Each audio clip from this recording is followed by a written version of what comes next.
Hello guys, I hope you all are doing good. So today in this video we are going to continue our chapter second और वो economy का रहने वाला है। हम यहाँ पर पढ़ रहे हैं NIS क्लास 12 इकोनॉमिक्स की बुक, ठीक है। और यहाँ पर ये जो चैप्टर है ये पहला चैप्टर है, the overview of Indian economy, ठीक है। यानी हम इस चैप्टर में ओवरव्यू ले रहे हैं और this is going to the second part of the chapter first, ठीक है। In this video we will be learning about the role of Indian agriculture और role of industries in India, ठीक है। वेरी कॉम्प्रिहेंसिवली हम पढ़ेंगे, but हाँ एक एक चीज को थोड़ा सा बैकग्राउंड में जानेंगे, ठीक है। Then we will be come to the surface, ठीक है। प्रेजेंट काल में आएंगे, फिर हम आगे बढ़ने की कोशिश करेंगे, ठीक है। तो चलिए चालू करते हैं वीडियो को बिना समय गवाए, ठीक है। I welcome you all to channel. I am your friend Arun Sharma.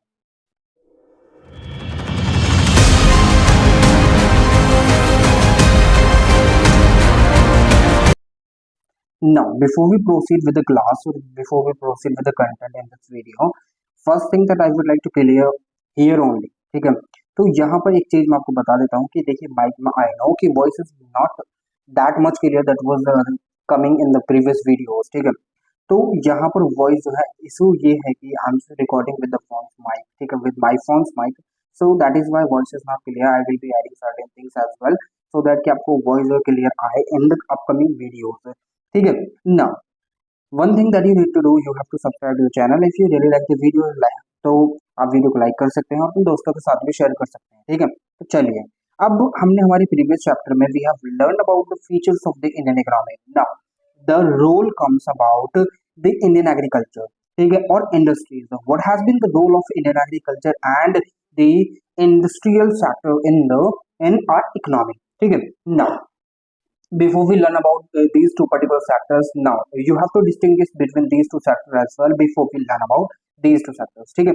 now what you need what we are going to learn about, we are going to learn about first the industrial sector and the second one first the agriculture, sorry, first agriculture, then the second one is the industrial sector. Now you should have a knowledge about these two particular sectors. That first sector is categorized as, ठीक है, categorized as the primary sector, ठीक है। second one is the secondary sector. Now we put certain things that the producers like farmers and all are come under this particular sector, that is the primary sector, ठीक है। पहला sector बोलते हैं सब, ठीक है, जिसमें ज्यादातर प्रोड्यूसर्स आते हैं, उत्पादक जो करते हैं ना उत्पादन प्राइमरी लेवल पर, नीचे वाले लेवल ग्राउंड लेवल पर जो करते हैं वो प्राइमरी सेक्टर में आते हैं, इसलिए हम इसको एग्रीकल्चर सेक्टर बोलते हैं। अब एग्रीकल्चर में जो है प्रोड्यूसर्स जो कहलाते हैं वहां से चीज जो है ना एकदम फाइनल कंजम्पशन भी होता है और जो है ना इनिशियल लेवल से फिर सेकेंडरी सेक्टर में भी चीज आती है जहां पर बाई प्रोडक्ट्स तैयार होते हैं, ठीक है, यानी मैन्युफैक्चरिंग होती है चीजों की। That is why secondary sector is also called the manufacturing sector, ठीक है। सेकेंडरी सेक्टर हो गया manufacturing sector. I have already given about this particular, ठीक है, an idea in our previous video, ठीक है। In the previous video I have told you about this particular thing as well, ठीक है। तो यहाँ पर एक और बचता है sector, that is the tertiary sector. Now what is this, you will be having a question in your mind that what is the tertiary sector. Now so what is this, ठीक है। So here I am going to tell you that what is the tertiary sector. It is called the third sector, ठीक है, main sector. Now the tertiary sector, इस sector में जो चीजें आती हैं वो सारी सारी सर्विसेज से रिलेटेड आती हैं। लाइक आप जोमेटो से फूड मंगाते हैं, आप स्विगी से फूड मंगाते हैं, और ठीक है आप जो है ना फ्लिपकार्ट पर ऑर्डर करते हैं और आप अमेजोन पर ऑर्डर करते हैं, कोई भी सर्विस आप रेस्टोरेंट में खाना खाने जाते हैं, दे आर प्रोवाइडिंग सर्विसेज, ठीक है, to you. If you are reaching to them, if you are ordering something on Amazon और Flipkart, so you will be receiving kind of service, ठीक है। In return of that you are paying to that particular service provider, ठीक है। So this is the very particular thing that you need to have in your mind first, ठीक है। Now हमारी जो economy थी we have started from zero, ठीक है। We have nothing in our India, nothing in our country when we got independence in 1947, ठीक है। We are just at zero, at level zero, ठीक है। We started having certain things so that कि हमारी जो country है वो improve करे। We should have certain growth, we should have development in terms of livelihood, in terms of food, in terms of everything which was really necessary for a country to develop, ठीक है, to grow and to move forward, ठीक है। so there were certain things that were prevailing at that point of time। वो क्या थे कि जो चीजें थी ना, इलिटरेसी बहुत ज्यादा थी, ठीक है, लिटरेट पीपल जो थे वो बहुत कम थे, ठीक है, फूड सिक्योरिटी नहीं थी उस समय पर, ठीक है, पीपल वो languishing or people were just wondering for 2 times of meal, ठीक है, तो चीज जो है ना बहुत ज्यादा मतलब एक तरीके से हम बोल सकते हैं कि not appropriate, not up to the mark, so that is why there were certain things happened in that particular time, ठीक है, और वहां पर जो लीडर्स हुआ करते थे ना, यानी प्राइम मिनिस्टर जो हुआ करते थे और जो अदर एसोसिएटेड मिनिस्टर्स हुआ करते थे, they were working working in the direction to get certain things, ठीक है, सो दैट कि इंडिया की जो फ्लाइट, इंडिया की जो कंडीशन है उसको इम्प्रूव करा जा सके, और जो पीपल रह रहे हैं ना इंडिया में, उनको भी थोड़ी सी जो परेशानी है उनको जो है ना कहीं उनको दूर करा जा सके, और हम ओवरऑल कह सकते हैं the steps were taken for the emancipation of the people living in Indian territory, ठीक है, इंडिया, ठीक है। चलिए आगे बढ़ते हैं, आपको एक बैकग्राउंड तो मिल गया है कि हाँ ये सारी चीजें चल रही थी, ठीक है। बाकी अब जब आप हिस्ट्री पढ़ोगे ना, then you will be knowing, and in this economy you will be learning about land reforms as well, ठीक है। Now what is land reform, that is the very crucial topic, ठीक है, and this particular topic will be dealing in the forthcoming chapters, ठीक है। So for the time being we are just putting full stop on this particular topic, that is the land reforms, so we are not going to discuss this, ठीक है। But हाँ, it is not that I will not be discussing this particular topic, I will be discussing, देखिए मेरा जो pace होता है ना थोड़ा सा बोलने का हाई होता है, ठीक है, you just I just want you to cooperate with me, ठीक है, तो थोड़ा सा आप ध्यान रखिए, मैं भी थोड़ा सा ध्यान रखूंगा, ठीक है, कि थोड़ा धीरे बोलो, ठीक है। अब यहाँ पर जो है लैंड रिफॉर्म के बारे में हम आने वाले चैप्टर्स में पढ़ेंगे, और उसके बाद हम काफी अच्छे तरीके से समझेंगे कि आखिरकार जो लैंड रिफॉर्म्स की भूमिका रही ना वो किस प्रकार की रही, ठीक है। चलिए अब यहाँ पर हम पहले पढ़ लेते हैं रोल ऑफ एग्रीकल्चर ना, आपके पास ये तो एक आइडिया है, ये एक यू नो समझ है कि हाँ कहीं ना कहीं जो इंडिया है उसमें जो है ना एग्रीकल्चर की भूमिका जो है वो टॉप मोस्ट है, यानी बहुत ज्यादा है, ठीक है, बहुत ज्यादा है एग्रीकल्चर की भूमिका। अब आपने यहाँ भी देखा होगा कि मोस्ट ऑफ द पीपल जो है वो एग्रीकल्चर जो फील्ड है, एग्रीकल्चर सर्विसेज है, यानी सॉरी एग्रीकल्चर है सेक्टर है, उसमें ज्यादा लगे रहते हैं, ठीक है ना। You will be astonishing after knowing this कि आज भी एग्रीकल्चर सेक्टर जो है हमारी जो सबसे ज्यादा पॉपुलेशन यानी जो एम्प्लॉयबिलिटी है वो एम्प्लॉयमेंट सबसे ज्यादा प्रोवाइड कराता है एग्रीकल्चर, ठीक है।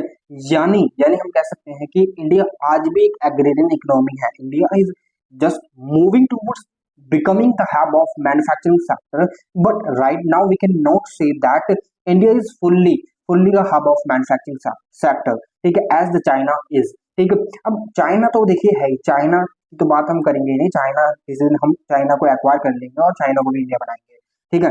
This is the very particular thing that we should have in our mind, ठीक है। चलिए आगे चलते हैं नाउ, एग्रीकल्चर के रोल के बारे में पढ़ लेते हैं। यहाँ पर देखिए फर्स्ट थिंग, देखिए मैं आपको लाइन टू लाइन इसलिए पढ़ा रहा हूँ क्योंकि ये जो चैप्टर है ना ये एक तरीके से आपका जो फाउंडेशन है ना, आपको जो बेस है ना वो तैयार कर रहा है, ठीक है।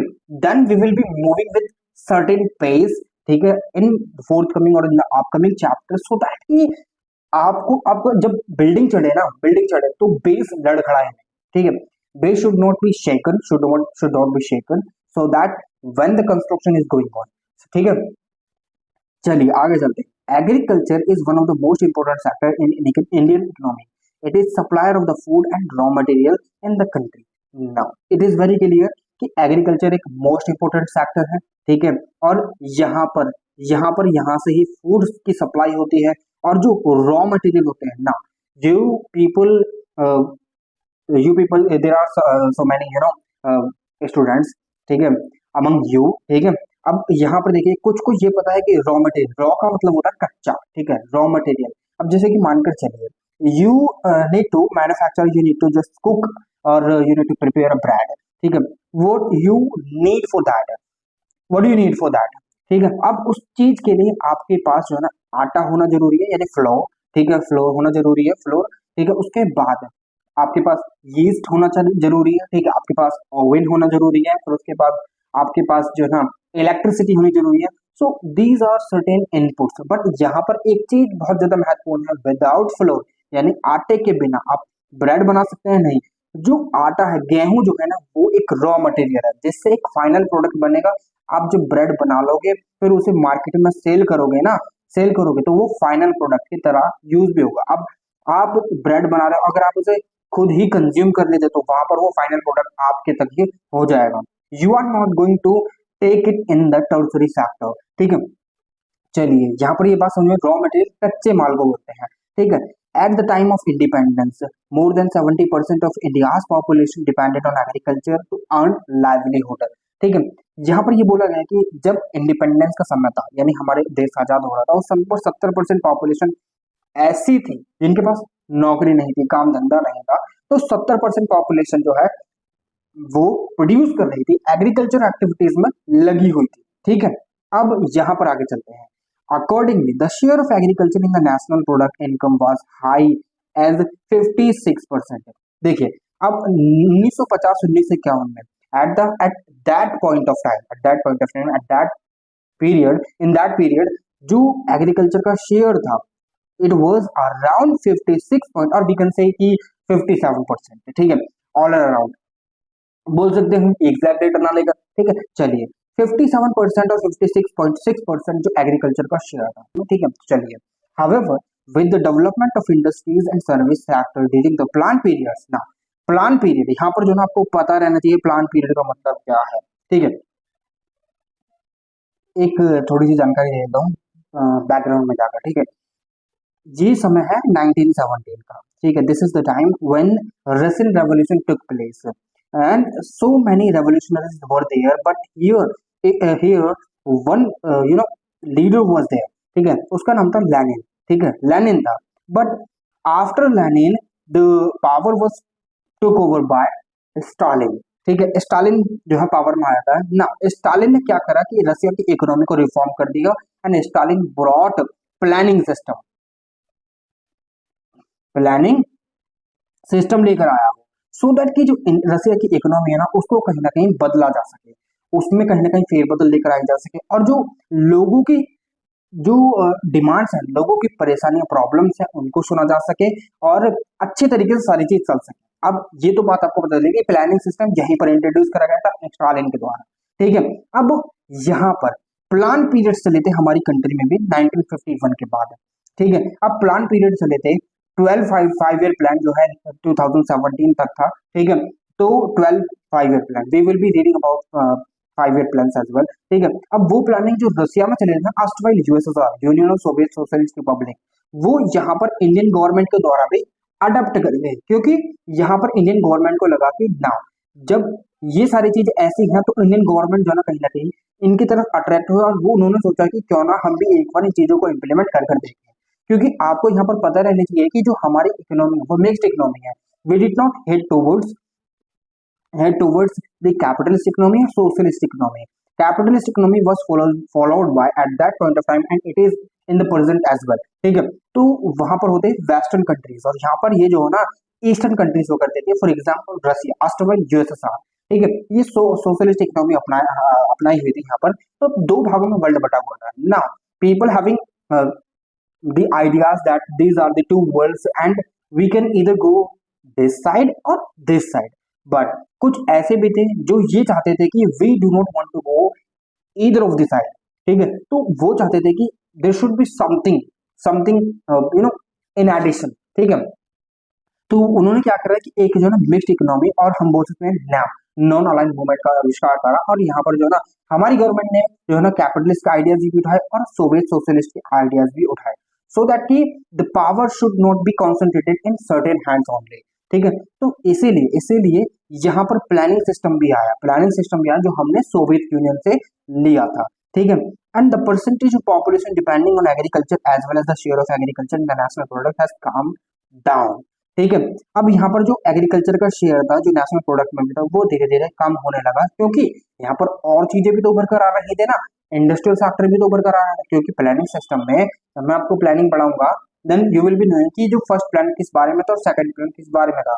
आई am not going to disturb your enjoyment, your entertainment that you will be getting when I will be teaching you the planning system, ठीक है। तो चलिए यहाँ पर 1960 में क्या हुआ कि the percentage of labour force engaged in agriculture activities was 74 which gradually come down to 51% in 2012। Obviously क्यों हुआ, क्योंकि इंडस्ट्रियल सेक्टर उभर कर आने लगा था, सर्विस सेक्टर का बूम हुआ था 1991 में जब हमने जो है इकोनॉमिक रिफॉर्म लेकर आए थे, ठीक है, we open a doors to the multinational companies और द फॉरेन इन्वेस्टर्स, ठीक है, इन 1991, ठीक है, उसे बोलते हैं हम इकोनॉमिक रिफॉर्म्स, और हम बोल सकते हैं कि लिबरलाइजेशन, ग्लोबलाइजेशन, प्राइवेटाइजेशन, ठीक है। नाउ व्हाट हैपेंड इन 1960, 1960 में हुआ यूं कि जो शेयर था ना, लाइक जो शेयर था लेबर फोर्स का, वो इंडस्ट्रियल सेक्टर में और जो जो अदर सेक्टर हुआ करते थे, सर्विस सेक्टर जो हुआ करते थे, उसमें उनका जो शेयर था वो इंक्रीज होता रहा। अब होगा ही ऑब्वियसली, ठीक है।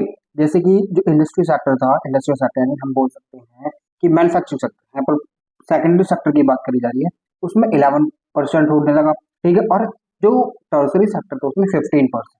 ना यहाँ पर देखिए, मैंने आपको एक चीज बताई थी कि जो शेयर था एग्रीकल्चर नेशनल प्रोडक्ट में, यहाँ पर मैं आपको बताया ना, वो 57%, यानी ऑलमोस्ट हम मान सकते हैं 56.6% था 1959-51 में। बट नाउ आज के समय जो ना, जो एग्रीकल्चर का शेयर है ना हमारी जीडीपी में, ओवरऑल इकोनॉमी में कंट्रीब्यूट करता है एग्रीकल्चर का शेयर, वो जो अराउंड है वो 16 से 18% के बीच में है, यानी ऑलमोस्ट अगर हम बात करें 17 से 18% के बीच में कंट्रीब्यूट करता है जीडीपी में। But earlier when India got independence, eight that point of time जो शेयर था वो काफी ह्यूज था, ठीक है। चलिए हाँ, चलिए अब यहाँ पर बात करते हैं कि जो शेयर था लेबर फोर्स का वो इंक्रीज हो गया 2012 में, 12 में कितना, 22.4% और 26.5%, यानी आप डिफरेंस देख सकते हैं कि इंडस्ट्रियल सेक्टर में जो है 22.4% रहा, और जो सर्विस सेक्टर है उसमें 26.5%, यानी जो लेबर फोर्स है वो ज्यादा कहाँ पर काम कर रही है, टर्सरी सेक्टर में काम कर रही है। Now you must have knowledge about this कि जो लेबर फोर्स है, मैंने आपको लास्ट वीडियो में बताया है, ठीक है, बट यहाँ पर मैं बता देता हूँ, कोई बात नहीं। लेबर फोर्स में वो जो बंदे होते हैं वो आते हैं जो कहीं ना कहीं काम ढूंढ रहे हैं, ठीक है, जो काम कर रहे हैं और जो अनएम्प्लॉयड है, ठीक है, वो उनको हम लेबर फोर्स बोलते हैं, जो काम करने योग्य है, ठीक है। अब आगे बात करते हैं, इसमें आपकी बुक में जो ना काफी सारी चीजें लिखी, ये चीज यहाँ पर लिखी है ना, ये मैं आपको समझाने वाला हूँ। देखिए सिंपल सी चीज लिखी है, it has been observed in most of the economies that along with the economic development shift in labour force from agriculture to industry and service sector take place, ठीक है। अब यहाँ पर ये कह क्या रहा है, यहाँ पर मैं आपको समझा देता हूँ, just a second. Now you have knowledge about this कि हमारा पहला होता है प्राइमरी सेक्टर, दूसरा होता है सेकेंडरी सेक्टर, तीसरा होता है हमारा टर्सरी सेक्टर। नाउ अब यहाँ पर जो प्रोडक्ट प्रोड्यूस होगा, फॉर एग्जाम्पल फार्मर्स ने प्रोड्यूस करा यहाँ पर वीट, ठीक है, वीट प्रोड्यूस करा यानी गेहूं प्रोड्यूस करा। अब जो गेहूं है, गेहूं से क्या बनता है, आटा, वो कहाँ बनेगा, यहाँ पर जाकर, ठीक है।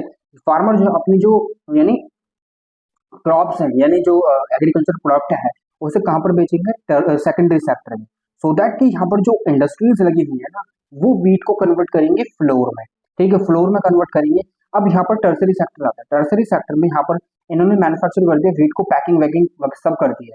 अब ये जाएगा यहाँ पर टर्सरी सेक्टर में, यहाँ पर टर्सरी सेक्टर में सर्विस प्रोवाइडर्स हैं, फॉर एग्जाम्पल रेस्टोरेंट वाले हो गए, फॉर एग्जाम्पल जोमेटो, स्विगी वगैरह जितने भी होते हैं वो सब हो गए। अब यहाँ पर जो रेस्टोरेंट वाले हैं वो इस चीज को, या फिर बेकरी वाले हम बोल सकते हैं, वीट को लेंगे यहाँ से, और यहाँ से लेने के बाद अब यहाँ पर इसका ब्रेड बनाया जाएगा। जब ये ब्रेड बना देंगे, टर्सरी सेक्टर में ब्रेड बनेगा, फिर ये फाइनली कंज्यूमर के पास जाएगा, कंज्यूमर इसे फिर कंज्यूम करने लग जाएंगे, ठीक है। अब ऐसे ही साइकिल चलती है, ठीक है। यानी बेसिकली अगर हम बात करें तो चीजें जो है ना, सबसे पहले वो प्राइमरी सेक्टर में हो जाती हैं, फिर सेकेंडरी सेक्टर में जाती हैं, और फिर टर्सरी सेक्टर में जाती हैं, ऐसे चीजें चलती हैं।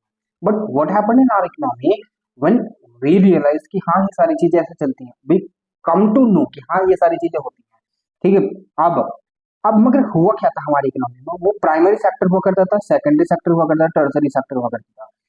In the 5 year plans we focused solely in certain things, ठीक है, we will be dealing with the 5 year plans in the upcoming chapters, but वहां पर सबसे ज्यादा फोकस दिया गया था प्राइमरी सेक्टर को इंप्रूव करने के लिए, लाइक एग्रीरियन रिफॉर्म आए थे यहाँ पर, ठीक है, काफी सारे रिफॉर्म आए थे। फिर उसके बाद हमने जो 1991 में जो इकोनॉमिक रिफॉर्म्स आए ना, उसमें हमने टर्सरी सेक्टर को खोल दिया, यानी doors, we open our doors, ठीक है, we open our economies door, ठीक है, फॉर द मल्टीनेशनल कंपनीज और for the foreign investors as well, ठीक है। अब यहाँ पर क्या हुआ कि we miss this particular thing, अब हम जानते हैं कि चीजें जो है ना ऐसे चलनी चाहिए, ठीक है, ऐसे चलनी चाहिए, but somewhere we jump from 1 to 3 directly, ठीक है, directly we jump from 1 to 3, ठीक है। अब यहाँ से हमने क्या करा कि हमने जो है जंप मार दी और हमने जो है ना इस वाले सेक्टर को बीच में ही छोड़ दिया.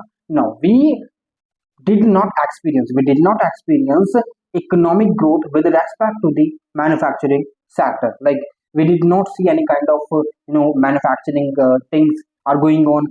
हम देखिए मैन्युफैक्चर करते हैं but not up to the level. ठीक है, जितना होना चाहिए, नॉट एडिक्वेटली, अप्रोप्रिएटली. हमारा जो पोटेंशियल है it is not utilise by the people. ठीक है, इन इंडिया. ठीक है, हमारी कंट्री में जो लोग हैं, जैसे गवर्नमेंट सबसे ज्यादा महत्वपूर्ण रोल प्ले करते हैं इकोनॉमी में. जो सेक्टर होते हैं इनको रिवाइव करने में. देखिए यहाँ पर हम बात करते हैं चाइना की. चाइना देखिए मैन्युफैक्चरिंग हब है. ठीक है, वाई मैन्युफैक्चरिंग हब. ठीक है, चाइना क्यों है, चाइना क्यों है मैन्युफैक्चरिंग हब? क्योंकि चाइना ने प्राइमरी सेक्टर के बाद जंप जो मारी थी वो सेकेंडरी सेक्टर पर मारी थी. That is why in today's era, in today's world, China is a manufacturing hub. यानी चाइना एक मैन्युफैक्चरिंग हब कंट्री है. Most of the things are being produced in China. ठीक है, ठीक है, वहां पर प्रोड्यूस करी जा रही है. And China is the exporter as well. World की इकोनॉमी में बहुत ज्यादा एक्सपोर्ट भी करता है चाइना. फॉर एग्जाम्पल हमारे यहाँ पर जो ना काफी सारी चीजें चाइना से इंपोर्ट करी जाती है. ठीक है, हर एक चीज, यानी चाइना जो ना हर एक फील्ड में मैन्युफैक्चरिंग कर रहा है. ठीक है, इसलिए that is why China is called manufacturing hub in the world. ठीक है, अब यहाँ पर हमने देखा कि हाँ चाइना में तो ग्रोथ है but it is not present in India, it is absent somewhere in India. ठीक है, we are producing, we are manufacturing things but not up to the mark. ठीक है, नॉट एडिक्वेटली. ठीक है, that is why it is really necessary, it is inevitable that things should go sequence wise. ठीक है, but यहाँ पर हमने directly जब मारा, यहाँ पर हमने जो प्राइमरी सेक्टर से सीधा टर्सरी सेक्टर खोल दिया. अब यहाँ पर जब 1991 में इकोनॉमिक रिफॉर्म्स आए थे, ठीक है, तो वहां पर जो है ना जो बाहर की जो कंपनीज है, मल्टीनेशनल कंपनीज, उन्होंने आउटसोर्सिंग करना चालू कर दिया. Like we have knowledge. ठीक है, उन्होंने कंपनीज एस्टैब्लिश करी and they started getting services services from our country. ठीक है, लाइक आपने देखा होगा बीपीओ, बिजनेस प्रोसेस आउटसोर्सिंग. वहां पर बच्चे जो है लड़के लड़कियां काम करते हैं. ठीक है, मेल एंड फीमेल काम करते हैं and they work for the multinational company. They work in night, they work in days. ठीक है, if we are talking about days, so यहाँ पर कहीं ना कहीं डोमेस्टिकली हम बात कर रहे हैं. ठीक है, बट when you know कि जो नाइट में काम होते हैं तो वहां पर कभी कभी यूएस को भी कॉल जाती है, यूएस में कॉल जाती है, यूएस में. तो जहां पर जब हमारे यहाँ दिन होता है तो वहां पर रात होती है. ठीक है, तो ऐसी आउटसोर्सिंग कंपनीज यहाँ पर हमारे यहाँ पर आने लगी. ठीक है, तो हमने कहीं ना कहीं इस चीज को मिस कर दिया, इस चीज को मिक्स कर दिया. ठीक है, चलिए तो सीक्वेंस वाइज चलिए वैसे चीज. अब यहाँ पर जो है ना यही बोला जा रहा है इसमें छोटा सा. ठीक है, जो मैंने आपको अभी अभी समझाया है. नाउ चले आगे. चलिए अब यहाँ पर agriculture is the source of food supply. ठीक है, agriculture is the source of food supply. The production of food grains has increase nearly 55 million tons in 1951 to 259 million ton. अब देखिए यहाँ पर एग्रीकल्चर जो है वो फूड सप्लाई यानी रॉ मटेरियल यहीं से आता है. ठीक है, हम बात करते हैं रॉ मटेरियल की. रॉ मटेरियल क्या यहीं से आता है, एग्रीकल्चर से. अब एग्रीकल्चर का जो प्रोडक्शन था वो 55 मिलियन था 1950 1951 में. बट ड्रास्टिकली इसमें इंक्रीमेंट देखने के लिए मिला हमें. क्यों? क्योंकि 1966-69 के in between these two periods, these two years. ठीक है, तो क्या हुआ था कि हमने एग्रेरियन रिफॉर्म लेकर आए थे. ठीक है, यानी ग्रीन रेवोल्यूशन आया था सो दैट कि हमारी जो डिमांड है ना फूड की उसको हम मीट कर सकें. तो जो एग्रेरियन रिफॉर्म आए उसकी वजह से हमने जो हमारी जो इकोनॉमी की सॉरी फूड की डिमांड उनको मीट करा and we started exporting as well because we started producing more and more and more. ठीक है, so we have created surplus in our country. Now what will we do, what will we doing. ठीक है, अगर ऐसा हो कि हमारे पास surplus है तो हम क्या करेंगे. इसीलिए we would have exported that particular material which was in surplus. ठीक है, ये बात आपको समझ में. चले आगे. चलो अब देखिए इसी के साथ जो है ना हमारे जो हम पहले इंपोर्ट करते थे हमारी चीजें, जैसे कि अमेरिका ने अनाज दे दिया और दूसरी जो डेवलप कंट्री जैसे यूएसएसआर हो गए, इनसे हमारे मतलब अनाज वगैरह आते रहता था. बट जब हमारे पास सरप्लस हो गया हमने अपने डिमांड को मीट करना चालू कर दिया. We started producing more. ठीक है, और हमारी तो अब सफिशिएंटली हमने काफी ज्यादा इंक्रीज करा फूड का प्रोडक्शन. तो भाई हमारा जो इम्पोर्ट था वो फूड का कम हो गया. ठीक है, keeping in the view of the rapid growth in Indian population, increase in food grain was necessary, which the country achieved significantly.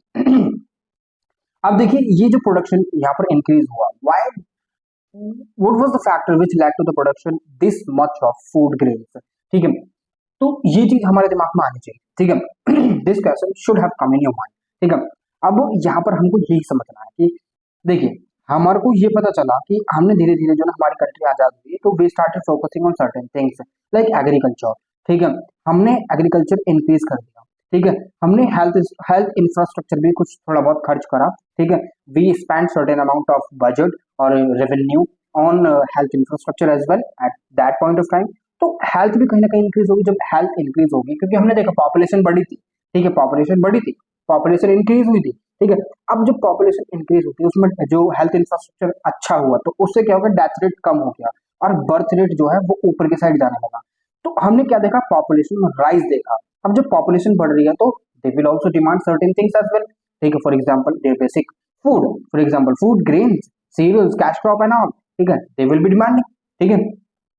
अब यहाँ पर हमने ये चीज देखी तो उनकी डिमांड बढ़ रही थी, ठीक है, बढ़ रही थी। अब ये सारी चीजें यहाँ पर होने के बावजूद, यहाँ पर होने के बावजूद we face a kind of stagnation कि हाँ भाई फूड की जो डिमांड है वो बढ़ रही है, अब हमारे पास हमको कुछ ना कुछ कर तो करना पड़ेगा। That is why green revolution was brought in our country, ठीक है। तो यहाँ पर जो चीजें थी ना वो काफी एक्सटेंसिव अमाउंट में उगाई गई थे, जैसे कि पल्सेस, सीरियल्स और और कैश क्रॉप में देखिए वही सारी चीज आती है, शुगर केन वगैरह, ठीक है।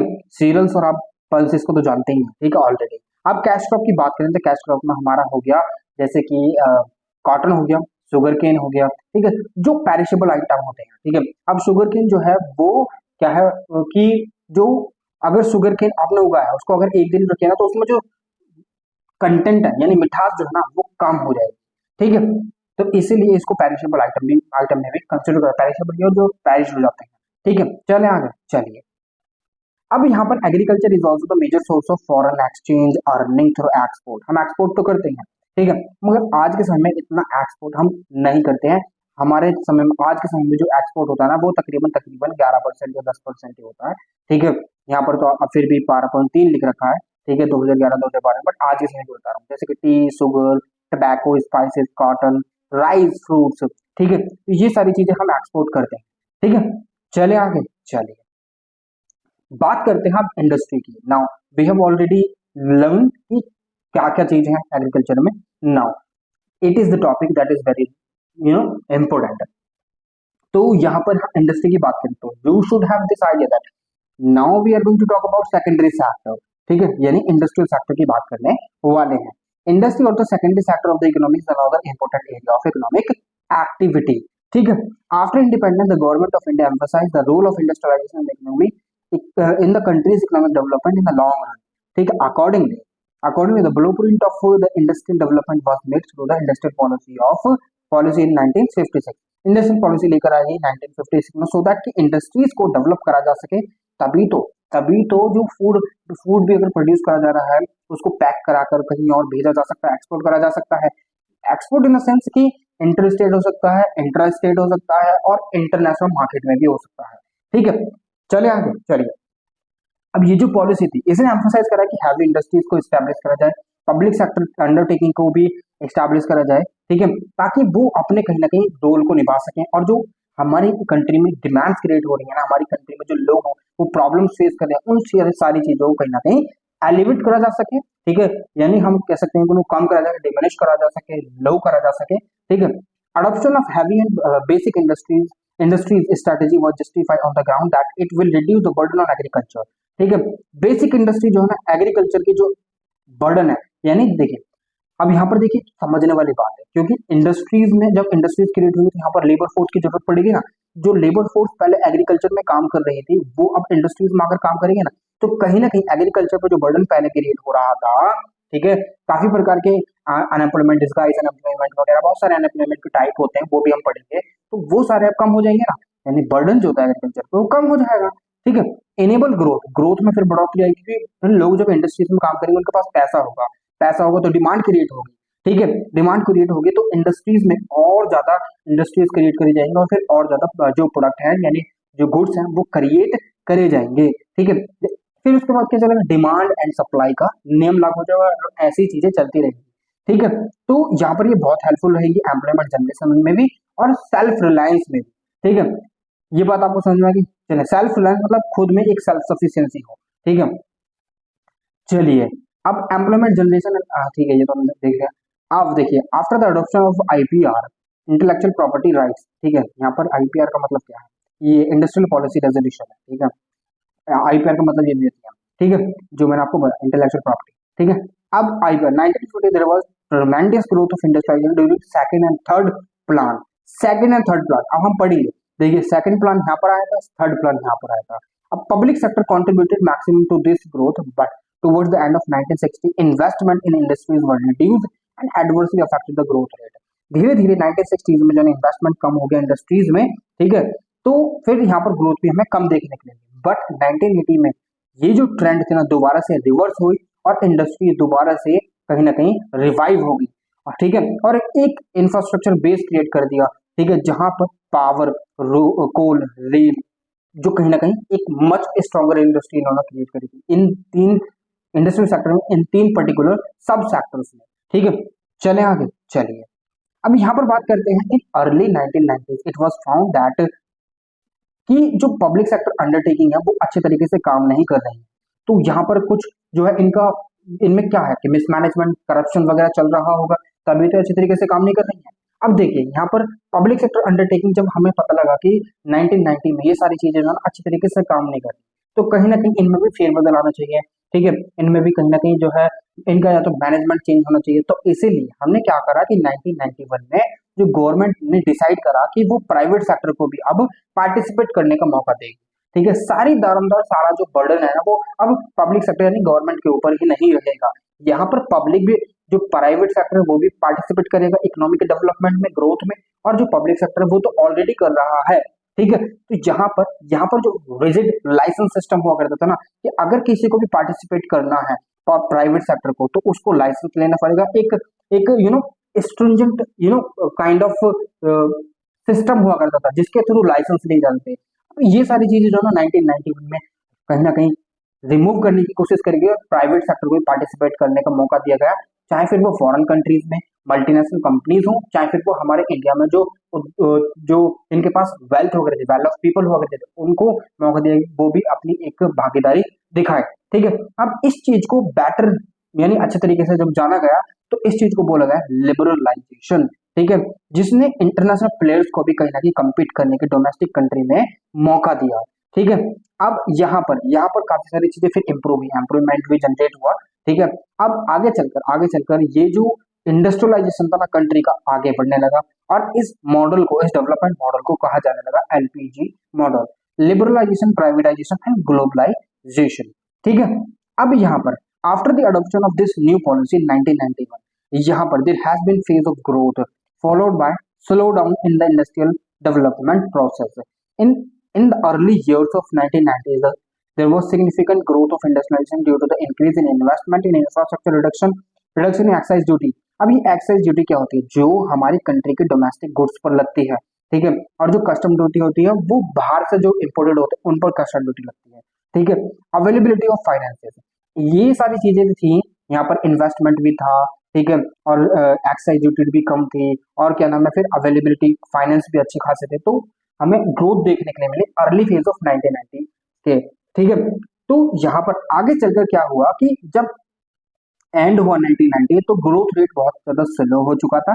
ठीक है, ड्यू टू कंपटीशन बढ़ चुका था। ठीक है, इंटरनेशनल कंपनीज के साथ, और इनएडिक्वेट इंफ्रास्ट्रक्चर था हमारी कंट्री में, तो इसलिए हमें बहुत ज्यादा जो है लो रेट देखने के लिए। अब फाइनेंशियल क्राइसिस भी आ जाता है यहाँ पर। ठीक है, 2008-2009 में, आगे हम इसके बारे में पढ़ेंगे। बाकी ये डेटा दे रखा है, ये कुछ आपके काम का नहीं है। ठीक है, चलिए, तो ये पूरा का पूरा जो चैप्टर है आपका 1 कंप्लीट हो चुका है। तो आप मुझे बताइए नीचे कमेंट बॉक्स में कमेंट करके कि क्या क्या छोटा है और क्या क्या आपको जरूरत है। You can also suggest your opinions, I will be taking up all the suggestions. ठीक है, तो आप मुझे सजेस्ट कर सकते हैं कि क्या क्या मुझे करना चाहिए, क्या क्या नहीं करना चाहिए। वीडियो कैसी लगी आप ये भी बता सकते हैं। ठीक है, वीडियो को लाइक कीजिए, अपने दोस्तों के साथ भी शेयर कीजिए। सो दैट कि उनको भी मौका मिले पढ़ने का फ्री ऑफ कॉस्ट। ठीक है, तो चलिए चैनल को सब्सक्राइब कर दीजिए, अपने दोस्तों के साथ शेयर कीजिए। अभी के तो फिलहाल के लिए for the time being this is it. ठीक है, so we will be meeting again in the next video, and till then see you again in the next video, and Jai Hind।